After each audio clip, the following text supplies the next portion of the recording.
Hi friends, జై శ్రీరామ్. అందరికీ ఉగాది శుభాకాంక్షలు అండి. ఆ కొత్త సంవత్సరం అంతాను ఆ శ్రీరాముడు ఆశీస్సులు అందరిపై ఉండాలని అయితే మనస్ఫూర్తిగా కోరుకుంటున్నానండి. నేనైతే ఈరోజు కొత్త సంవత్సరం కదా, ఎర్లీ మార్నింగే లేచి దేవుణ్ణి అయితే శుభ్రంగా అలంకరణ అయితే చేసుకున్నానండి. దేవుడి ఫోటోలన్నీ క్లీన్గా కడిగి పెట్టేసుకొని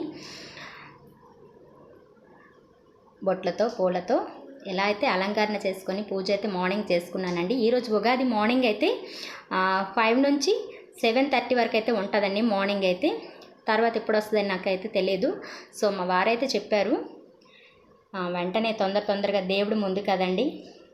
సో కొత్త సంవత్సరము ఆ భగవంతుడి ఆశీస్సులు అందరిపై ఉండాలని అయితే మనస్ఫూర్తిగా కోరుకుంటున్నాను. చూసారు కదా, మా పూజ విధానం అయితే అయిపోయిందండి. ఎర్లీ మార్నింగే లేచి పూజ అయితే చేసుకున్నాను.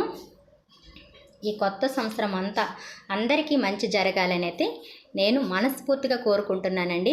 ఆ శ్రీరాముడు ఆశీస్సులు కూడా ఎల్లవేళలా అందరిపై ఉండాలని దేవుణ్ణి అయితే కోరుకుంటున్నాను. ఒక విషయం చెప్పాలండి, ఉగాది అంటే ఈ ఉగాది నుంచి స్టార్ట్ అవుతుందండి నవరాత్రులు అనమాట, శ్రీరామ నవమి వరకు. సో ఈ 9 రోజులు కూడాను 11 పూలతో శ్రీరామనామ జపం అనేది చేసుకున్నట్లయితే చాలా మంచిదండి. మనకు అనుకున్న కోరికలు అయితే నెరవేరుతాయి. ఎప్పుడు కూడాను భగవంతుడు నామస్మరణ చేయడం వల్ల మనకు అంత మంచి జరుగుతుందండి. నేనైతే అదే నమ్ముతాను. నేను ఉగాదనే కాదు, నేను ప్రతిరోజు కూడా ఇంట్లో పూజ చేసుకోవడం నాకు అలవాటు. దేవుడికే చాలా ఇంపార్టెన్స్ ఇస్తాను నేనైతే ముందు.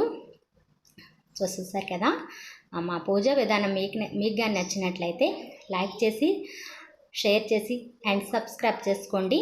Thanks for your watching. మా సబ్స్క్రైబర్స్ దేవుళ్ళందరికీ కూడా హ్యాపీ ఉగాది. ఆ శ్రీరాముడు ఆశీస్సులు అందరిపై ఉండాలని అయితే మనస్ఫూర్తిగా కోరుకుంటున్నానండి. జై శ్రీరామ్, జై జై శ్రీరామ్, జై శ్రీరామ్, జై జై శ్రీరామ్, జై శ్రీరామ్, జై జై Sriram. Hare Rama Hare Krishna, Hare Rama Hare Krishna, Hare Rama Hare Krishna, Hare Rama Hare Krishna. Thanks for your watching.